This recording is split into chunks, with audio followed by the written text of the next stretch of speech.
Muito bem, vamos então seguir com a nossa programação, com algum atraso, mas sinceramente eu acho que está melhor do que eu imaginava, pelo menos, as discussões, né?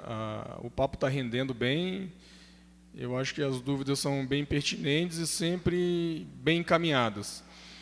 Então eu vou convidar aqui o Pedro Riso para fazer a sua explanação, junto com o professor Nicolás Lois.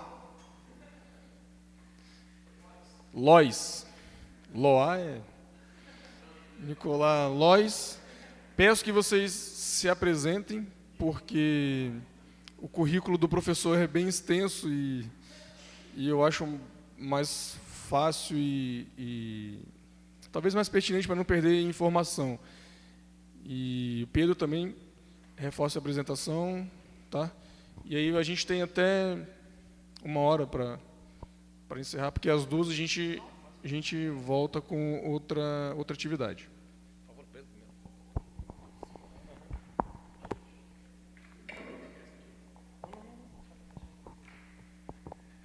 Bom, pessoal, bom dia. Quer dizer, quase boa tarde já. Para essa palestra em específico, além da minha história de Ultimate, quando eu estava finalizando minha pós-graduação em gestão de comunicação integrada, eu trabalhei em cima de Frisbee.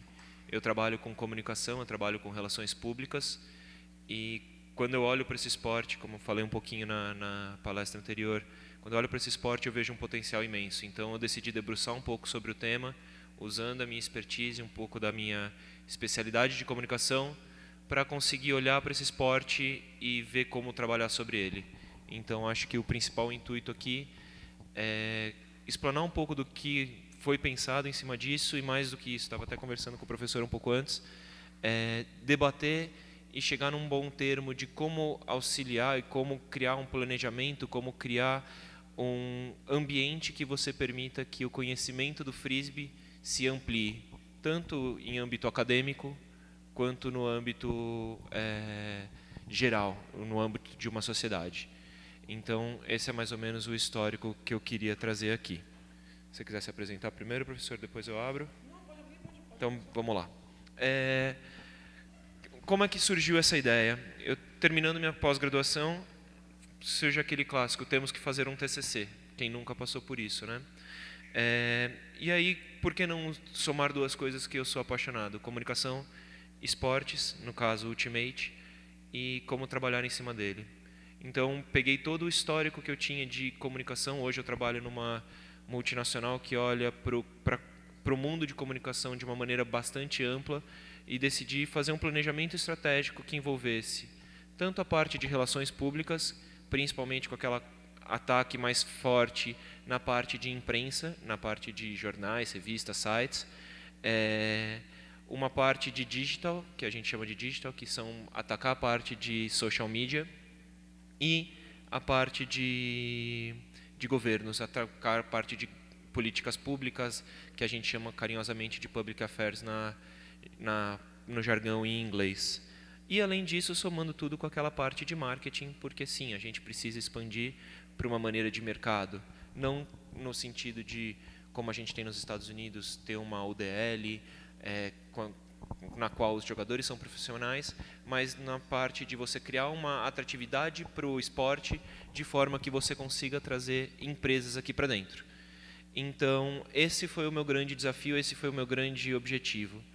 Olhando para esse cenário que a gente tem hoje no Brasil, comparei principalmente com o principal chamariz hoje, que é os Estados Unidos, a gente tem uma diferença enorme porque é visto lá e cá. Seja no número de likes de uma página de Facebook, seja na cobertura dada pelos jornais aqui no Brasil e lá nos Estados Unidos, a gente tem uma grande diferença. Quem pôde estar aqui ontem ou já assistiu o documentário Flatball, consegue ver um pouco disso, que eles comentam várias vezes sobre ESPN, eles comentam várias vezes sobre as revistas e jornais esportivos e como eles cobrem isso lá. E quando você vem aqui para o Brasil, você tem alguns poucos grandes momentos. Por exemplo, o Mundial, que a professora Carla participou, por exemplo, foi um dos grandes chamarizes. A gente teve até o Globo Esporte, não, Esporte Espetacular, fazendo uma matéria lá. Ou então, quando você olha para o pessoal do Rio de Janeiro, já conseguiu 2 ou 3 placements dentro dos jornais locais. Só que quando você olha isso para um âmbito muito grande, você vê alguns poucos focos acontecendo. Então você precisa de uma matéria um pouco maior, um pouco mais forte nesse sentido. E aí a grande proposta nesse caso é começar os ataques e essa estratégia, principalmente na parte de mídia social, que teoricamente é uma coisa um pouco mais fácil de você trabalhar. Você não depende tanto de esforços de pessoas ou de agências ou de mais braços para você conseguir chegar nos outros públicos, para que você comece a gerar um buzz e comece a fazer com que isso se ganhe corpo e ganhe volume. E a partir disso você consegue atingir tanto imprensa, você consegue começar a negociar com o governo, você consegue começar com instituições governamentais, para conseguir crescer com isso e também começar a atrair empresas, para você ter a contrapartida. Porque, vamos usar um exemplo, uma marca muito ligada com esportes, a Gatorade, ela é muito... o que você vai dar de contrapartida? Então, vamos usar o exemplo do Tuque. Qual que seria a contrapartida do Tuque para o Gatorade? Então, como é que você vai trabalhar nesse meio do caminho? Então, esse é mais ou menos a base do que a gente está pensando. Feito todo esse planejamento, você olha para todas essas frentes. Então, você ter o convencimento de mídia, para você ter um conhecimento de marca, da marca Ultimate forte. E aqui eu não falo da marca times, eu falo de Ultimate como um esporte. E, obviamente, que os times estão dentro disso, são importantíssimos como personagens ativos. E os atletas mais importantes ainda, que a partir do momento que esse é um esporte centrado nos atletas, nos jogadores, você tem mais importância ainda dentro com esses personagens. Você consegue criar um pouco de brand awareness. Quando você vai para a parte de social media, você consegue ter toda uma estratégia que te permite falar e mostrar a sua voz e se mostrar. Cada time mostrando suas frentes, cada projeto mostrando seus projetos, mas algo unificado que mostre o Ultimate, que mostre como que a gente se posiciona. Hoje no Brasil, só para a gente ter uma noção, o principal membro organizacional é a Federação Paulista de Disco, só que, se eu não me engano, da última vez que eu vi, tinha 1.200, 1.300 likes no Facebook deles, que é o principal canal de comunicação. Quando você vai para uma USA Ultimate ou qualquer coisa assim, você vai ter pelo menos 10 ou 15 vezes isso. Então, é uma realidade muito díspare. Então, você precisa de um certo movimento nisso. E aí a gente entra naquela discussão clássica de como trazer dinheiro para isso e como não trazer. Você precisa de um investimento inicial. Muito provavelmente isso seria feito pelos próprios jogadores, pelas associações, ligas, federações, para que você consiga, a partir eu sempre foco principalmente no mídia social, que é o mais fácil, de uma estratégia de mídia paga, você consiga ampliar e trazer mais jogadores e fazer com que isso cresça. E você começa a criar um círculo virtuoso nesse meio do caminho, que traz awareness, conhecimento, que traz mais jogadores, que por sua vez vai trazer mais conhecimento, vai ampliar e mais jogadores. Então, em uma perspectiva aí de 10 ou 15 anos, você consegue ter um crescimento. E aí você consegue trazer uma agência de comunicação que traga toda essa parte de relações públicas, que te auxilie a chegar em uma organização governamental, seja municipal, estadual, federal, para negociar espaços, para negociar métodos ou formas de você ampliar esse esporte. E, além disso, você consegue também, na mídia social, criar toda a sua voz e começar a gerar todo esse mercado, que ele existe, ele é potencial, mas ele ainda é muito latente aqui no Brasil. Bom, bom dia, boa tarde, né? Não, ainda bom dia. Bom dia a todos. É um prazer, obrigado pelo convite, professor Felipe, para vir conversar com vocês um pouquinho. Eu confesso que meu nome é Nicolas ou Nicolás, fique bem à vontade, tem 3 diferentes, eu nasci no Uruguai, vim para cá e muitos me chamam de... Enfim, fiquem bem à vontade. E é um prazer dividir a mesa aqui com o Pedro, né? E quando o professor me convidou para participar desse momento, eu pedi para ele me enviar o trabalho do Pedro, né, que foi a monografia que ele realizou numa pós-graduação em Gestão de Comunicação Integrada. Eu li muito atentamente, gostei muito, né, parabéns pelo trabalho.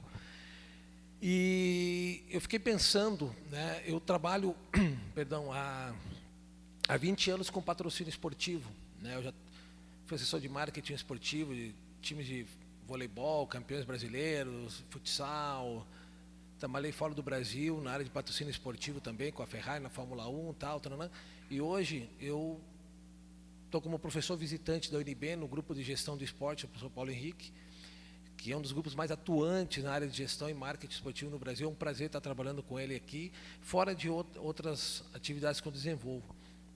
E eu não conhecia a Ultimate, não conhecia quando eu recebi o e-mail do professor, queres participar, talvez o professor Paulo Henrique, ele pode trabalhar dentro de uma mesa redonda, então eu não conhecia e comecei a olhar, eu adorei o esporte, adorei, achei demais. E aí eu comecei a pensar como transformar esse esporte num esporte realmente que pudesse ter praticantes e, consequentemente, além de praticantes, audiência e, consequentemente, a partir daí, todos os players que nós chamamos entrando dentro dessa indústria esportiva que nós chamamos, né? E lendo o trabalho do Pedro, eu apontei algumas coisas que eu acho que não que eu poderia contribuir, mas apenas poderia listar, que eu acredito, complementando o que ele realizou já e já está propondo no trabalho. Em 2013, eu fui ver o US Open, no caso, né, o Aberto dos Estados Unidos de tênis, era um dos últimos que eu precisava ver e tal, e lá em Flash Meadows, tal, fantástico, uma estrutura absurda, tudo marketing esportivo absurdo, Mercedes-Benz, Emirates, tal, todo mundo ativando as suas marcas, tal. Mas se eu falar para vocês uma coisa que me chamou mais atenção da vez que eu fui para Nova York, além de ter ido em vários jogos no New York Yankees, enfim, foi ter caminhado no Central Park no domingo à tarde e ter visto as famílias jogando beisebol. Mas a gente está falando famílias jogando beisebol, era pai, mãe, filhos, com camisetas e times oficiais que eles montaram, levando, os americanos levam os seus barbecues, levam a churrasqueira e fazem, e muitos só bebem cerveja, tomam vinho. E é uma coisa incrível, eu sentei ali e fiquei, sem exagero, pessoal, eu estava perto da Quinta Avenida, falei, não quero ir para a Quinta Avenida, eu quero ficar olhando esse momento aqui, um momento incrível, vendo o pessoal jogando beisebol, as famílias jogando beisebol. E quando eu comecei a ver e comecei a entender Ultimate e tal, eu vi exatamente isso. O que é um esporte? Um esporte que pode ser extremamente familiar, um esporte que pode, apesar da família do jogador que falou que minha família é muito grande, são 100 pessoas, então, pode ser a família, pode ser os amigos, tanto que os grupos de vocês começaram com os amigos, tal, assim por diante. Então essa é a alma do jogo. Essa é a alma do jogo. É um jogo que tem uma ética, um jogo que as próprias leis, as próprias definições, se foi falta, não, vocês mesmos que vão definir. Isso eu achei maravilhoso o jogo. Eu não conhecia, então, para um leigo, eu já comprei esse jogo. Adorei, eu gostaria muito um dia de poder participar, um dia de jogar aqui na UNB. Eu gostei muito disso. Primeira coisa, você tem um grande produto, um grande esporte. Eu vim de uma cidade, morei 20 anos, 25 anos nessa cidade, que essa cidade, hoje ela é conhecida mais por uma grande catástrofe, uma grande tragédia que teve no Brasil, que é a Santa Maria, na Boate Kiss. Mas ficou conhecida no Brasil inteiro. Mas, na verdade, Santa Maria, antes ela era conhecida por outras coisas. Ela teve durante muitos anos a melhor faculdade de educação física do Brasil e tal, e ali ela era a base da seleção brasileira de handebol. Durante 30 ou 40 anos, a base da seleção brasileira, quando tinha a convocação da seleção brasileira, se fazia ali porque todos os atletas eram ali. Depois teve grandes times de basquete, teve grandes times de vôlei, teve grandes times de futsal e tal. Mas, pessoal, hoje, os 2 principais times de Santa Maria, futebol americano e rugby. Então, acabaram completamente com futsal, com handebol, com futebol, com voleibol. Hoje é futebol americano e rugby. As coisas estão mudando, existem novos esportes entrando. Nós vemos as Olimpíadas, que o surf agora está entrando como esporte de exibição, como o skate, assim por diante. Por quê? Porque existe esse interesse mercadológico nos jogos, nos esportes. E como transformar o Ultimate num produto vendável, né? O trabalho do Pedro ele é muito interessante porque ele coloca trabalhar tal, com formadores de opiniões e assim por diante, nas mídias sociais e tal. Pessoal, não adianta, o esporte de vocês vai aumentar e vai crescer impreterivelmente, não existe uma outra razão. Se tem incidência na mídia. Se não entrar na mídia, não vai crescer. Não vai crescer. Como é que nós conseguimos fazer um esporte vendável? Como é que eu consigo fazer como um esporte espetacular? Teve uma notícia, mas como é que eu consigo fazer com que o esporte espetacular... Quanto tempo dura o jogo? Qual é a duração? É 1h30 de jogo. Primeira coisa, 1h30 de jogo, nenhum veículo de comunicação vai transferir 1h30 de jogo. Eu fui dar uma palestra um dia e junto estava o cara que era o campeão mundial de pôquer, né, que foi patrocinado pela PokerStar, tal, assim, e aí ele falou que ele foi comentarista na ESPN e estava inclusive o coordenador de esportes da ESPN. Nós estávamos os três dando uma palestra em São Paulo, na Uninove, e estávamos ali conversando, tal, e ele falou assim: eu inventei de transmitir a final mundial de pôquer em Las Vegas, tal, que começava às 9h da noite no Brasil. Só que o jogo só foi acabar às 3h da tarde no domingo, quer dizer, então caiu toda a programação da ESPN, toda, tinha para entrar todos os produtos que eles tinham toda a programação tinha para entrar, e não entrou, foi caindo tudo, e era 2h da tarde, ninguém aguentava mais, o pessoal revezava, que agora sou eu que vou transmitir e tal, porque ninguém aguentava mais, pessoal, foi praticamente quase 24 horas num jogo.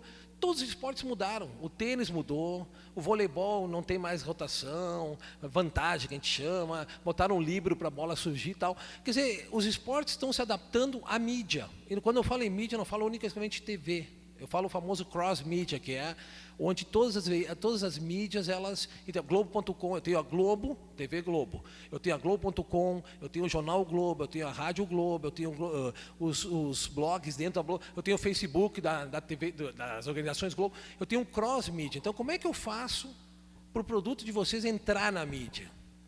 Existem 2 momentos. Vocês não vão acabar com 1h30 de jogo. Não é possível, não é nem viável, até porque é a essência do jogo. Só que vocês têm que procurar, pela primeira questão de incidência na mídia, uma formatação de um produto para entrar numa mídia. Vamos colocar no esporte espetacular, como foi colocado. Eu vim nos últimos 10 anos, a gente veio morar em Brasília, eu morei em Florianópolis. O sonho de todo gaúcho, quando eu voltei da Suíça, tal, era morar em Florianópolis. Eu fui morar em Floripa. Quando eu cheguei lá, eu dei consultoria para uma empresa de surfwear que é muito famosa, chama Tropical Brasil, que é do Teco Padarati, sabe, no bar. Os caras são de lá e eles perderam muito mercado, tal. Mas aí, enfim, depois de uma consultoria de 1 ano e meio com eles, tal, inclusive a gente propôs uma coisa que é muito legal, a volta do Campeonato Mundial de Surf para o Brasil, aí nós conseguimos o patrocínio da Nova Skin, tal, foi uma coisa muito bacana. E a gente estava em reunião lá na Associação de Surf e tal, de Santa Catarina. E eles falaram, pô, a gente quer ter uma incidência na mídia, a gente quer que transmitam no Esporte Espetacular, no Jornal do Almoço e tal, um campeonato de surf e tal. Eu falei para eles, isso não vai acontecer, e não vai acontecer nunca. Não vai acontecer por uma simples razão.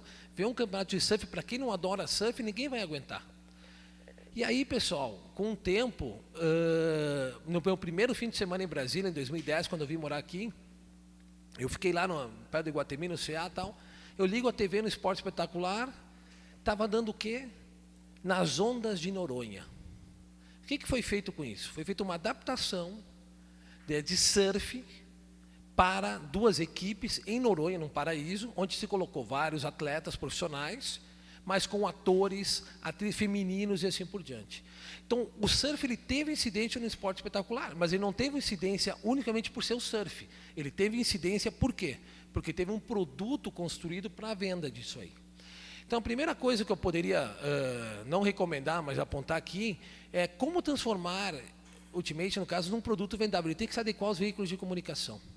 Ele tem que se adequar.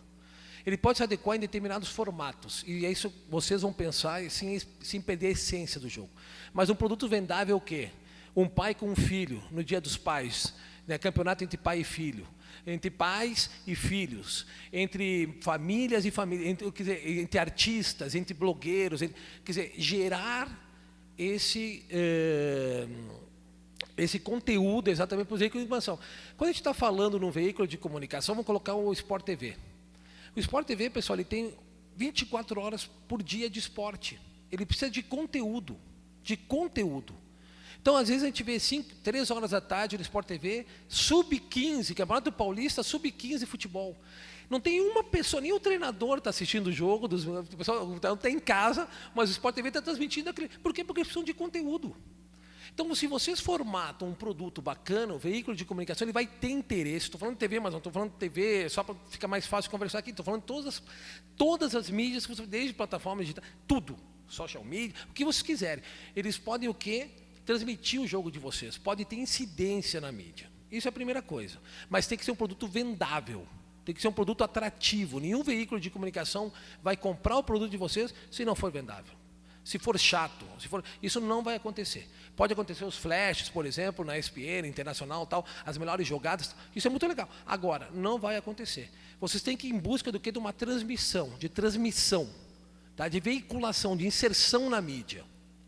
Com base nisso, as outras questões acontecem. Consumidores, eu não vou ter mais meus amigos ou convidados, eu achei muito legal, quero ir lá no Parque da Cidade, um dia jogar, tal. Achei demais esse esporte. Agora, eu não quero ir porque eu sou um amigo, ou minha esposa vai, não, eu quero ir porque eu vi, de repente, pessoas jogando, e as vantagens desse esporte, seja eles em termos de atividade física, em termos de integração, e assim por diante e tal. Isso tem que acontecer, e a mídia, ela proporciona isso. O Pedro colocou no trabalhar com influenciadores de opinião. Hoje, as campanhas, ele trabalha numa assessoria de comunicação, tal, uma consultoria de comunicação. Hoje, cada vez mais as empresas estão procurando trabalhar com influenciadores de mídia. Vamos colocar uma Gabriela Pugliese jogando Ultimate. Ela tem 8 milhões, 12 milhões de torcedores. Sabe como é que eu faço para manter a forma, tal, tal. Eu e meu marido, a gente fica... Isso é o quê? Isso é trazer consumidores e simpatizantes para o esporte de vocês. Tá? Uma outra coisa que deve ser pensado também quando nós falamos com o esporte mais praticado no Brasil, tem várias questões aí, tal, mas dizem que é o handball, agora já é o voleibol, tal, assim, o produto ele tem que ser trabalhado e tem que ser apresentado na sua base. Como é que a gente constrói uma grande equipe? Por que o Barcelona hoje tem mais torcedores que muitos times de futebol aqui? É porque as crianças começaram a ver os jogos do Barcelona tal, e começaram a torcer Messi, Neymar, e são todos multiplataformas, e são todas pessoas transmídias, vamos colocar assim, eles estão sempre na mídia, e assim ditam consumos, e ditam tendências, e assim por diante. Vocês têm que ir para a escola. Vocês têm que ir para a escola. Tem que vender esse produto na escola. Tá? É um produto que tu pode jogar, não existe um contato físico tão forte, pode jogar meninos e meninas juntos. Por que o voleibol dá certo na escola? Porque tu coloca um barbante, tu coloca um pedaço de madeira, tu coloca uma rede de vôlei, já que tu tem verba, tal, para colocar isso, e tu pode jogar menina contra menina. Esse esporte favorece, ele pode jogar isso. Isso tem um grande valor agregado com relação a isso. É um esporte barato, tu precisa unicamente de um disco e duas. Quer dizer, então, tem várias. Por que não apresentar para as diretoras das escolas esse esporte? A partir daí, tu começa a montar uma nova geração que pode crescer e começa a praticar isso. Isso é importante também. E a gente chega no último ponto, que a palestra, no caso do Pedro, é minha, que eu já vou passar a palavra, que você chega num terceiro ponto, que é a questão do patrocínio. Quando eu falo que eu quero conseguir um patrocínio, a gente pode ir para dois momentos. Primeiro, uma marca esportiva. Aí você dizer, será que eu vou ter uma marca esportiva? Eu consigo uma marca esportiva? O Ultimate pode conseguir uma marca esportiva, uma Nike, uma Reebok, vamos colocar a Reebok também em decadência, uma Puma, vamos colocar uma ASICS. Vocês podem conseguir, eu posso falar abertamente que vocês podem. Tá? Nesses 25 anos que eu trabalho com patrocínio esportivo e tal, eu fechei, não vou mentir, não tem porquê, eu fechei 60 patrocínios. Pô, mas tu é o cara? Não, eu não sou o cara. Muito pelo contrário. Eu ofereci mais de 5 mil projetos de patrocínio, fechei só 60. Mas eu posso dizer para vocês, uma marca esportiva, se o produto de você for bacana, tiver incidência na mídia, tiver com as escolas crescendo, uma nova geração, mostrar o potencial e assim por diante, ela vai querer entrar. A Topper fez isso com o rugby. A Topper foi totalmente segmentada, ela era, junto com a Rainha, pertencia a Alpargatas nos anos 80, era a grande marca no Brasil, antes da entrada das marcas internacionais. Ela entrou no rugby, começou com um produto que não era nada no Brasil. O rugby um dia será grande no Brasil, um dia o rugby será grande no Brasil. E olha o que é o rugby hoje. transmitido pelo Sport TV. Eu sou apaixonado pelo rugby, no final do ano eu vou para Nova Zelândia, eu quero ficar um mês só vendo o jogo de rugby. E o rugby está aqui no mural, aqui, rugby, tem o rugby, o NB Rugby, eu fui no Estádio Nacional ver o jogo de rugby, o NB tem masculino e feminino, o feminino é campeão brasileiro de rugby e tal. Pessoal, o rugby no Brasil está crescendo absurdamente. Eu fui para Santa Maria, levei meu pai para ver um jogo de rugby. Quando a gente sonharia uma coisa dessas? Agora, começou com uma marca esportiva, começou com o Top. Eles fizeram uma grande brincadeira. Por que meu nome é Nicolás, tal, pode ser Nico, eu nasci no Uruguai. E o Uruguai tem um grande time de rugby. Aquele pessoal que caiu nos Andes, tal, que sobreviveram comendo carne humana, era um time de rugby, por isso que eles sobreviveram. Pouca gente fala isso. O Parrado era um trabalho, um tronco, o cara não passava por aquela porta, carregou 2 no meio da neve. Agora o Brasil, no primeiro jogo que ele montou a seleção brasileira para jogar contra o Uruguai, tomou 98-0. No segundo jogo tomou 98-7. Aí eles botaram aquela publicidade. Olha como nós crescemos. O Uruguai não fez só 98. Em compensação, nós crescemos 700%. Fizemos 7 gols. 7 pontos, vamos colocar. Né? 7 então, quer dizer, pessoal, o rugby começou assim. Hoje, se forem perguntar qual é a maior confederação, a confederação mais profissional, aqui é os sonhos, a menina dos olhos, para os patrocinadores no Brasil, é a Confederação Brasileira de Rugby. É a que tem mais patrocinadores. A gente não está falando em patrocinadores merreca, a gente está falando do Outback, a gente está falando em inúmeros patrocinadores, a Topper está ali. E está colocando mais gente para jogar no Pacaembu, por exemplo, que nos jogos, ou no Canindé, tal, que nos jogos do Campeonato Paulista, por exemplo. Então, vocês devem pensar o seguinte, uma marca esportiva, por que numa marca esportiva não pode entrar totalmente segmentada? Mas eu quero Nike, eu quero Puma, eu quero Adidas. Não, você pode pegar uma marca em São Paulo. Pode pegar uma marca em São Paulo que queira crescer. Quando eu era assessor de marketing esportivo da Unisul, que foi campeão da Superliga de voleibol, era a Olímpicos, era a marca esportiva. Eles tinham um time, largaram para a gente lá em Florianópolis, com o Renan Dalzotto, tal, gerente de esportes, eu era assessor de marketing esportivo. O Renan Dalzotto hoje é o treinador da Seleção Brasileira de Voleibol. Nós abrimos mão da Olímpicos e pegamos a Pierre Esportes, que era uma loja multimarcas esportiva em Florianópolis. Esses caras deram muito mais equipamento esportivo que nós estamos precisando do que o Olímpico. Nós chegamos para o Olímpico e falamos, sai, nós queremos a Pierre Esportes. E a Pierre Esportes se tornou grande junto com a gente, nós fomos campeões da Superliga e eles se tornaram a marca mais conhecida esportiva local em Santa Catarina. Então, por que não uma marca esportiva? Agora, como é que eu consigo essa marca esportiva? Como é que eu consigo um patrocinador? Quando tu vai oferecer um projeto de patrocínio, tem que saber o que ele quer. Qual é o problema de comunicação dele, qual é a estratégia que ele quer utilizar, qual é o público-alvo dele, qual é a praça onde ele quer vender, se ele quer relacionamento ou não, se eu vou conseguir oferecer para ele ativações de patrocínio. Quando eu monto aqui na UNB, aqui no campo Ultimate, tal, será que eu vou poder colocar um camarotezinho para ele? Pô, mas você está falando em camarote com champanhe, moe, chandon? Não, não estou falando nada disso. Estou falando de um todo só para ele trazer o cara, ele vai largar o disco vai ser dele, ele vai trazer os parceiros que de repente ele quer convidar para passar uma tarde aqui, depois ele vai tirar foto com os atletas, depois ele vai ativar todo esse... E tu não precisa fazer isso nas Olimpíadas, na Copa do Mundo, ou no Campeonato Brasileiro, ou na Superliga. Tu pode fazer isso aqui na UNB.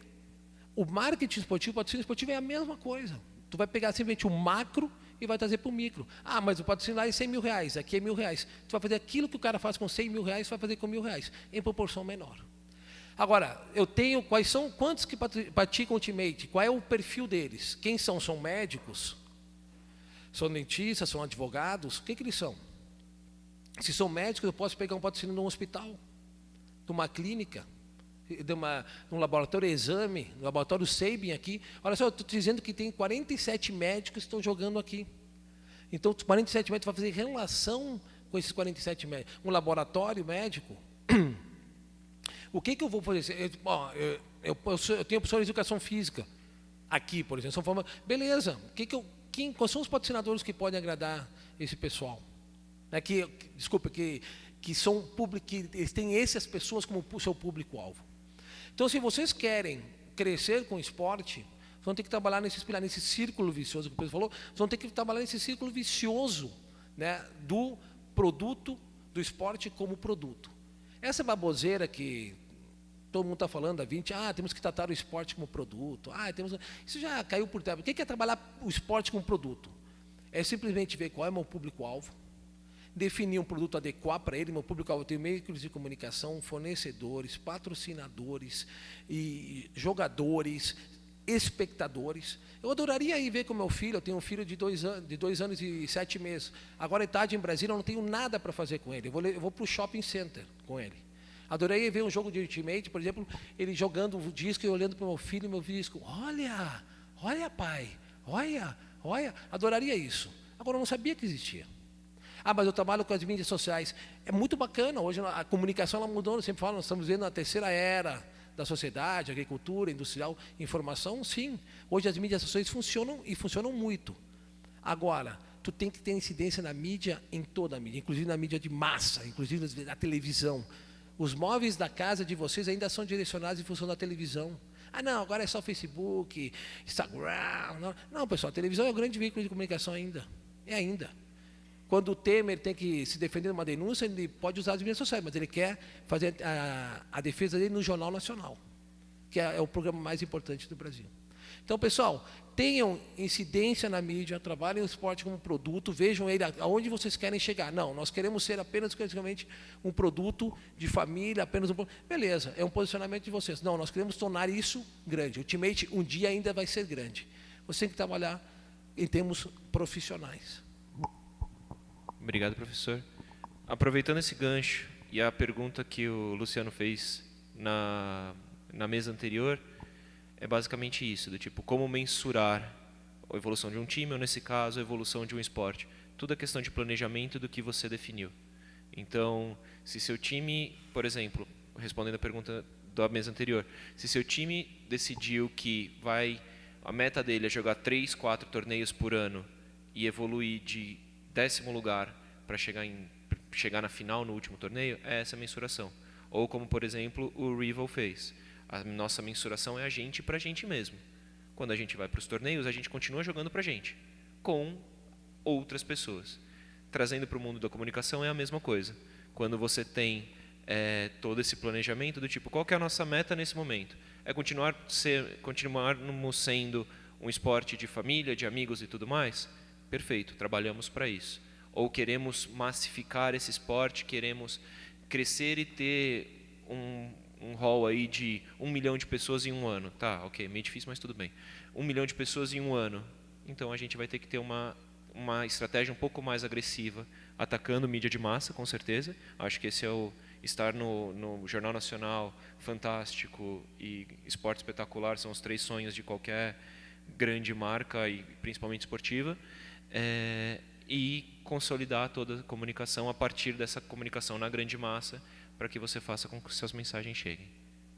Acho que é isso. Alguém tem alguma dúvida, alguma coisa assim?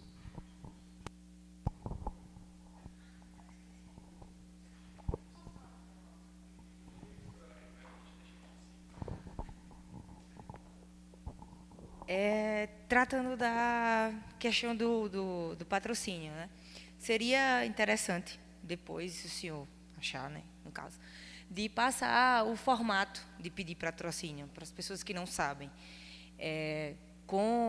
Você está falando de uma forma mais geral, né, de Brasil, quem vai nos representar, se é Nike, se é Reebok e tal. Mas como a Erika estava ali nas angústias dela, como captar esse recurso de marketing? Eu sei porque fiz o bacharel na educação física, mas tem algumas pessoas que não sabem, né? E aí é importante, porque, exemplo, vocês são a referência, jogando lá fora, vocês aqui que estão aqui, mas as pessoas, os meus meninos da escola, precisam saber quem são vocês. E aí esse produto vai ser vendido na camisa. Ele é o fulano de tal, eu vou comprar a camisa do fulano de tal, que foi para tantos mundiais, que foi para X e que representou X. Então, a gente precisa dar significativo a quem está representando lá fora, que são vocês hoje. A gente precisa saber o que vocês estão fazendo para que haja essa comunicação em massa. Entendeu? Mais ou menos como é, tipo Ronaldo. Ronaldo vende em todo lugar. Mas aí, se eu falar Pedro, aí Pedro de onde? Pedro, você fala, sabe, mas Pedro fez o quê? Eu tenho que mostrar para as pessoas que Pedro fez, para as pessoas comprarem a roupa de Pedro. E aí eu boto lá, hashtag Pedro, no Instagram, onde for, e eu vendo mais. E a Nike ou qualquer uma vende mais. Aí, a exemplo disso, eu tenho um projeto social de atletismo. E aí tem uma marca local lá que se chama Gaditas, que é uma marca de roupa de corridas de rua. E ela nos procurou porque nós estamos na mídia, na TV Gazeta, que lá é a Globo, na TV Gazeta, na Record, na Pajuçara, na TV de internet. Então, a gente é produto para elas. E aí ela nos deu 80 camisas para irmos agora para a competição de jogos escolares, porque nós vamos levar o gato dela aqui de Gaditas. E os meninos vão colocar. Então, isso pode acontecer com qualquer um de nós, assim. Agora, é preciso passar o modelo do patrocínio. Porque pedir patrocínio não é pedir ou mendigar, né? Vocês bem sabem disso. Mas alguns cursos de graduação não ensinam isso. E na vida comum também. Então, tem que ter a estratégia de como ofertar. Você está ofertando você, quanto produto, para aquela empresa que ela se interesse. E nem todo mundo sabe disso. Então, é importante também. Bom, só vou fazer alguns comentários. Acho que o professor tem muito mais. Nicolás, a gente vai escolher ainda. Até o final da palestra, a gente escolhe como a gente te chama. Acho que é muito do que o professor trouxe, do que a gente trouxe aqui também na minha monografia. É muito de você saber o que você quer e como você pode posicionar a sua marca. Então, Pedro é uma marca, Nicolás é uma marca, Carla é uma marca, a UNB é uma marca. Então, como que você quer posicionar essa marca? Por exemplo, quando você me diz, e eu fico muito feliz que a Gaditas está ofertando 80 camisas para vocês, é o embrião de um patrocínio. É um começo de como fazer com que isso cresça. Então, você já tem um caminho, ok, é muito mais empírico do que um caminho metodológico, mas o caminho já está aberto de como você consegue fazer com que isso cresça. Daí a você começar a transformar isso em um valor monetário, e de um valor monetário a um valor monetário estratosférico, são alguns passos. Mas acredito que sim, a gente tem esse espaço e que tudo começa com a troca por um cone, por uma camiseta, por um bambolê, como o Taioli falou, para colocar na escola, até depois você poder crescer e chegar para Topper, chegar para Nike, chegar para Puma e falar: vamos fazer um contrato de material esportivo? O meu valor é tal, eu tenho isso e eu acredito que eu posso agregar para o seu público, como eu te estudei, nisso. E eu consigo te transformar, eu consigo trazer para você esses benefícios. Vamos trabalhar numa parceria ganha-ganha? Patrocínio, como você mesmo disse, não é mendigar. É criar uma parceria, é fazer uma relação em que ambas as marcas acabam evoluindo. Só completando o que o Pedro falou, achei ótima a resposta dele.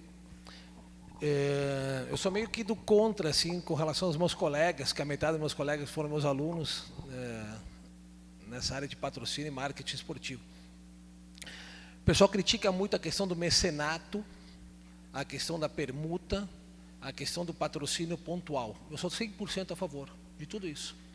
100%. O pessoal fica falando, isso eu falo abertamente, totalmente porque eu acho que nunca trabalharam mesmo, ficam só ou dando aula assim, sobre teorias da negociação, mas nunca tiveram que procurar um patrocínio, esse pessoal fica falando, muito hoje nas mídias sociais, os novos especialistas em marketing esportivo e tal.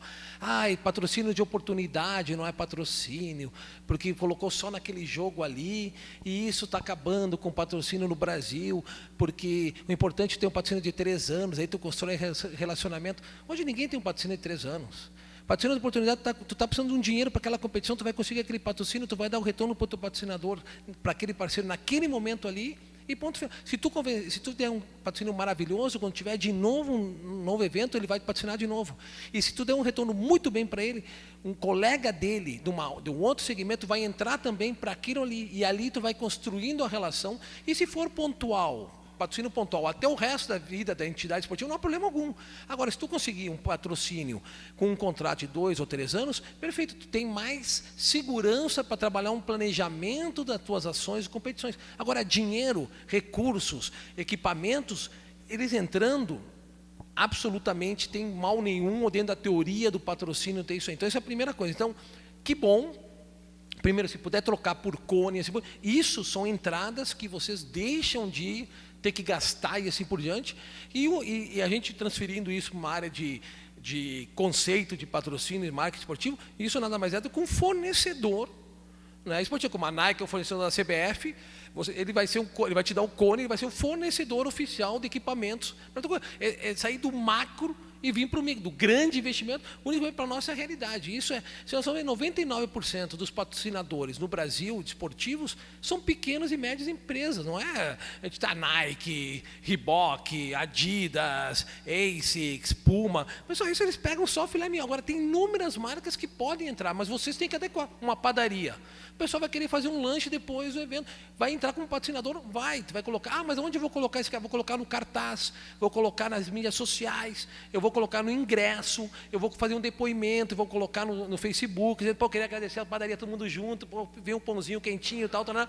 Depois você vai fazer a visita dos atletas naquela padaria. Isso é uma ativação de patrocínio. Enquanto que o Ronaldinho, enquanto o Neymar vai para a Nike, para visitar a Nike na China, por exemplo, vocês vão na padaria visitar um cara fazendo pãozinho. É a mesma coisa, isso é ativação de patrocínio, né? Então, sim, você pode conseguir, sim, uma empresa já procurou vocês, uma empresa de marca esportiva que faz roupa, ou seja, vestuário, wear, né? Foi lá e colocou vocês. Isso já é uma grande coisa, você já tem um produto que conseguiram. Você tem que valorizar esse patrocinador. Ele tem que fazer com que ele tenha que se sentir encantado, leva ele para as competições, leva o filho dele. Outra coisa, meu filho joga, eu vou pedir lá para o cara uma grana que o pai dele tem. Vai lá e pede. Ingressar no projeto não tem problema nenhum, isso não é amadorismo, não é permuta, não é picaretagem, não é nada. Tu está fazendo com que a pessoa entre no teu projeto. Ele entrando no teu projeto, tu vai conseguir construir esse relacionamento, mostrar para ele o retorno, né? E aí ele vai ficar. Eu dou 2 exemplos rapidinho para finalizar. O maior patrocínio da história do Brasil privado foi a Hipermarcas, junto com o Corinthians. Sabe como é que começou esse patrocínio? Começou, o pessoal que me falou isso foi me falou pessoalmente a diretora de marketing da Hipermarcas.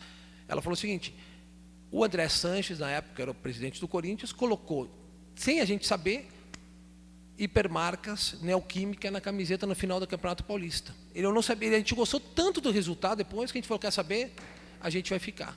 Na época eu estava na Unisul, por exemplo, em Florianópolis, esse time de voleibol. Existe uma empresa chamada Copobras, que é uma empresa que faz copos, que é a maior do mundo, copos descartáveis e tal. O cara era apaixonado, era o dono da empresa, apaixonado por voleibol. Nós fizemos o quê? Botamos numa manga Copobras e levamos todo o time para lá. Eu, na época, já jogava o Ricardinho, tal, era base da seleção brasileira na época. Nós levamos lá para São Ludgero, perto de Florianópolis, a equipe, ele tinha um ginásio na empresa dele para jogar, nós levamos jogadores e tal. O que ele fez? Daqui, ele virou patrocinador oficial e fez a Copa dos Campeões de voleibol no Brasil, está dando as 6 equipes, ele hospedou lá naquela cidade dele o voleibol. Então, assim, não há problema nenhum. Começou, como o Pedro falou, começa a fidelizar, que vai. Só dando um outro exemplo, eu já trabalhei com uma marca que ela simplesmente era pequenininha e não era uma padaria, era uma esfirraria na região, uma esfirraria regional, beleza. Aí depois de um ano eles acabaram perdendo esse patrocínio, só tinha na manga, porque o cara saiu de lá, 2, 3 anos depois, essa mesma pessoa que criou um relacionamento, tinha um relacionamento muito bom, trocou de emprego, estava numa marca bastante grande comparado com uma esfirraria, obviamente, chegou e falou, lembra daquele relacionamento que a gente construiu? Agora eu quero colocar um patrocínio master na camisa desse time. Era um time de futebol que eu jogava. Então, você fala, cara, você sai de... no final, tudo são pessoas, não tem muito como fugir disso. E você construindo um relacionamento, marca a marca, pessoa a pessoa, o caminho está feito para você conseguir crescer ali dentro. Você já tem o primeiro passo.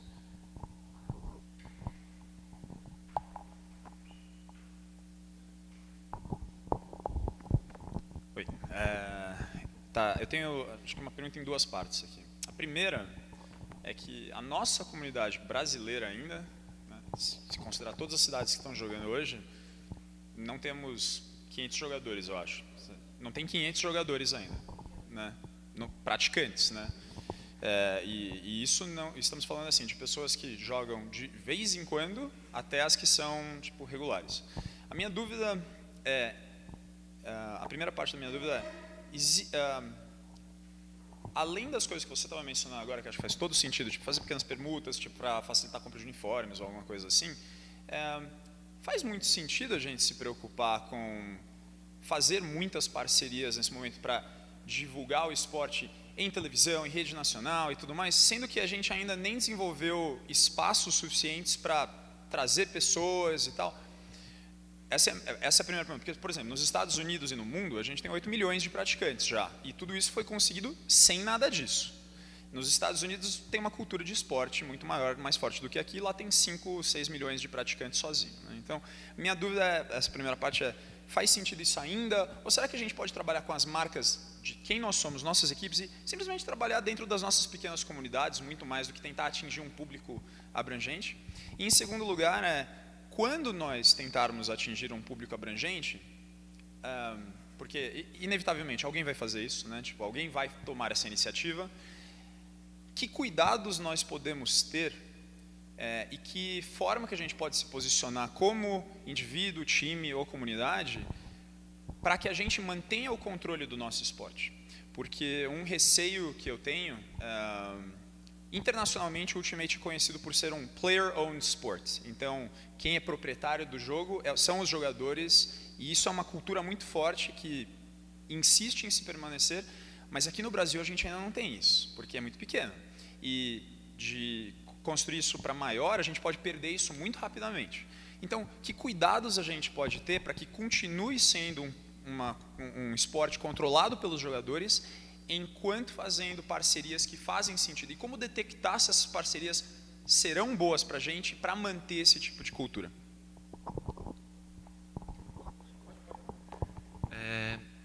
Na sua primeira parte, na sua primeira pergunta, eu acredito que uma coisa não exclui a outra. Você pode, deve continuar fortalecendo a sua comunidade, até porque o Ultimate é um esporte que vive muito em comunidade, é uma coisa muito única de você se sentir em família aqui, nos Estados Unidos, na Inglaterra, na China ou na Austrália, como foi até exemplificado. Você se sente dentro de uma família, é uma família Ultimate. Então, isso é uma coisa que você pode sim fortalecer e continuar trabalhando, mas ao mesmo tempo, pegando o exemplo de Brasil, que tem 400, 500 jogadores, quando muito, esses 400 e 500 jogadores, na realidade, eles abrem portas para mais 400, 500 jogadores. Então, é meio que uma PG, aí, uma progressão geométrica de como a gente pode expandir. E aí, já chegando na sua questão, sim, existe esse risco de você perder a essência do esporte, mas aí, a partir do momento que você está trabalhando com a essência de comunidade do lado de cá, você começa a trabalhar naquilo que nos Estados Unidos existe muito bem, que são os vários níveis de esporte. Você tem o nível amador, você tem a pessoa que joga para competir, você já tem um semi-profissional e você tem o profissional que está recebendo isso. Por exemplo, nos Estados Unidos, eu acredito hoje que até mesmo uma ODL, ela não está no nível profissional, ela está no semi-profissional. Que os jogadores lá, eles recebem, na realidade, a passagem para ir jogar num lugar ou em outro lugar, os uniformes, a alimentação, mas eles não recebem o dinheiro para estar dentro de campo. Que já existem os árbitros lá dentro. Mas é que tá, eles sacrificaram, entre aspas, os valores, sim, para poder criar um produto, como o professor estava falando, vendável para uma ESPN, vendável para um Sport TV, para que isso possa ser adaptado para a TV, ou para a mídia em geral. O pulo do gato é como fazer com que todo o nosso esporte, na sua essência, consiga esse espaço. Como, por exemplo, o tênis fez, que ele colocou aqueles tempo entre um set e outro, ou entre um game e outro, que os jogadores sentam na lateral, aquilo não existia antigamente. Eles colocaram e adaptaram aquilo para que os patrocinadores pudessem ter um momento ali dentro, porque o jogo era muito longo. A mesma coisa no vôlei. O vôlei você tinha a vantagem e você não, aquele tempo técnico era muito mais curto. O que eles fizeram? Vamos fazer um tempo técnico um pouco mais longo, aquele nos 8 pontos, e vamos tirar vantagem para o jogo ficar dinâmico. Então, a gente já tem um jogo dinâmico, a gente já tem valores muito profundos. A questão é como trabalhar para que as marcas vejam uma oportunidade dentro desse esporte de se posicionar. Nem que seja com um login em cima lá, Nike Topper qualquer coisa, ou então uma marca na camisa, uma gatita começando e crescendo junto com um time. Só complementando o que o Pedro falou, tudo depende do que realmente vocês querem. O que vai definir são vocês. Eu não acho que vocês mesmos fazendo essas atividades aqui, vocês vão se tornar tão populares quanto o futebol. Eu acho que vocês podem chegar a um determinado nível que favoreça a divulgação do esporte de vocês, favoreça a prática e facilite a prática de vocês. Quando a gente fala em menos de 500 pessoas praticando no Brasil inteiro, praticamente chega a ser quase irrisório, praticamente um esporte que não existe no Brasil. Para ele começar a pré-existir, teria que ter a partir de 15 mil, 20 mil pessoas praticando. Eu cito novamente o rugby. O rugby não perdeu a essência dele. A gente sabe que na primeira vez que um jogador brasileiro, que a gente sabe que no futebol, como existe em qualquer outro lugar no mundo brasileiro, o pessoal fica peitando, o próprio Cristiano Ronaldo agora empurrou o juiz, vai tomar 4 jogos de suspensão. No momento que um cara do rugby, um jogador, fizer assim, cara feia para o juiz, ele vai tomar uma suspensão, vai ficar 1 ano sem jogar. E o rugby se tornou popular e não perdeu a essência dele com relação aos valores do esporte dele. É toda uma questão de governança. Se vocês querem chegar lá, primeira coisa, o que eu proponho? O que eu proponho? Propor é ótimo. Propor é considerar uma consultoria. O que eu sugiro para vocês? Vocês têm que se unir a essa iniciativa desse primeiro evento aqui. Um dia vocês vão lembrar, se o dia ele for grande, a gente fez um evento lá na UNB, em Brasília, tinha 50, não sei quantos foi ontem também, mas não chegava a 40 pessoas, 50 pessoas, mas foi um evento fantástico, com pessoas discutindo aqui o futuro do esporte e tal. Hoje nós temos aqui, passados 10 anos, hoje, olha só, tem 5 mil pessoas praticadas em tudo que é lugar do Iapoca, o Chuí, de João Pessoa, na Paraíba, o Acre. Isso é maravilhoso, onde nós chegamos e assim por diante. Tudo vai depender do que... Mas a primeira coisa que eu sugiro é vocês realmente têm que se unir dentro de uma governança, dentro de um planejamento estratégico, aquilo que realmente vocês querem, montar. Já tem um profissional de marketing que além de ser praticante, ele já trabalha com relação a isso. Então, mas vocês precisam de verba, de recursos para poder desenvolver as ações. Então, se vocês ficarem numa inércia, vocês podem ter certeza, não vão perder a essência do esporte jamais, até porque vocês não vão crescer jamais, vão ficar com 500 até o final. O que realmente vocês querem? O que vocês realmente querem? Não, eu quero fazer realmente com que o meu esporte tenha 5 mil, ou 10 mil, 20 mil praticantes, porque o esporte é maravilhoso e isso tem uma grande inserção social, vai fazer com que as famílias realmente sejam mais felizes, e essa vai ser a nossa função. Vai na favela, vai aqui no Sol Nascente, que hoje é a maior, para quem não é de Brasília, eu também não sou, mas eu fiquei sabendo ontem, nós temos a favela aqui, o Sol Nascente, em Ceilândia, que é a maior favela do Brasil, maior que a Rocinha. Vai ali e organiza um evento de ultimate para todas, aquilo ali é esporte espetacular. E tu vai ter ali 20 minutos. E aquilo ali, as escolas, e vai lá e distribui aquele disco com equipamentos e tal, mas a gente precisa de verba. Então, assim, uma coisa depende da outra. Vocês não vão crescer, não vão perder a essência perdendo a essência se vocês não se organizarem. Se vocês não trabalharem primeiro, vocês têm a chance de construir uma entidade esportiva praticamente do zero, sem os vícios de uma entidade de pessoas que estão há 30 anos nas confederações, nas federações, assim, vocês podem construir já uma entidade profissional, uma federação de ultimate, uma Confederação Brasileira de Ultimate, tá? Dentro de toda, ou se não vai ser uma associação, tá? Com todas as benéficas, tá? Mas ao mesmo tempo, dentro de uma ótica profissional, com profissionais dentro de uma ótica, né, de honestidade, assim por diante, então, que é raro no Brasil. Isso, por exemplo, atrai muito mais os pessoal, uma empresa na sua sã consciência, quem entraria para patrocinar uma Confederação Brasileira de Karatê? Ninguém, hoje ninguém. Confederação Brasileira de Luta, o pessoal está cheio de corrupção, de esgrima, os caras estão presos, de natação, os caras foram presos. Então vocês podem montar uma entidade extremamente com credibilidade e assim por diante, então, para que isso seja vendável. Mas a decisão é de vocês. Aonde vocês querem saber? Não, mas nós vamos crescer para 20 mil pessoas. Todo mundo vai praticar. Os valores do esporte, a essência dessa modalidade esportiva, ela não vai mudar. Portanto, que vocês tenham as regras claras e os objetivos onde vocês querem chegar. E a partir daí, tendo tudo isso, vocês vão conseguir tudo isso que a gente colocou. Né? Só aproveitando o conteúdo da palestra anterior novamente. Você tinha aqui na mesa 4, 5 times diferentes com propósitos diferentes. Por exemplo, a Esplanada joga Ultimate, mas ela fez uma pequena adaptação na regra para proporcionar que os jogadores, mesmo que façam o drop de pool, peguem e continuem saindo jogando. Você tinha um Wolfpack que foi formado muito para a competição. Você tinha pessoas que jogaram com Ultimators, que era um time catado para jogar o Pan-Americano. E nenhum dessas mudanças de visão feriu o esporte. Continuou sendo Ultimate. Então, assim, é muito saber o que você quer, é muito saber onde você quer chegar e como é que você vai montar todo esse planejamento. E também aí eu faço uma crítica, e eu me incluindo muito dentro dessa crítica, a gente precisa romper a inércia e parar de jogar a responsabilidade de um para o outro, do tipo, a culpa é da ONB, a culpa é da Federação Paulista de Disco, a culpa é da WFDF, a culpa é do mundo. Não, cara, a responsa é nossa. Então, eu falo muito por mim. Se a gente quiser fazer alguma coisa e quiser fazer com que esse esporte mude, é a gente que vai fazer.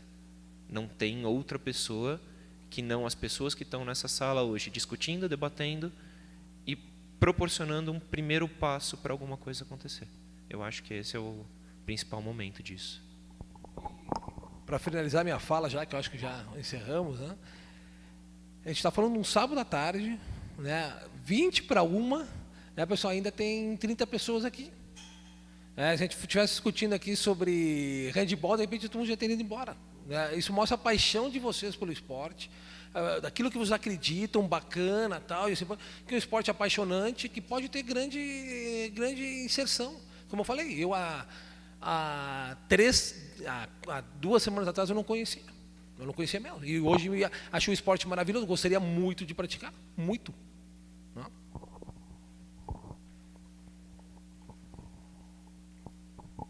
Bom, pessoal, então, como falou o professor Nicolás, agradecer aqui a presença e a força de ficar aqui. A gente começou às 9, né? Nós estamos com 45 minutos de atraso, mas o pessoal está aqui firme. Então, vamos convidá-los agora para a gente ir para o almoço, para não atrasar a palestra da tarde, começa às 2 horas. Ah, com certeza.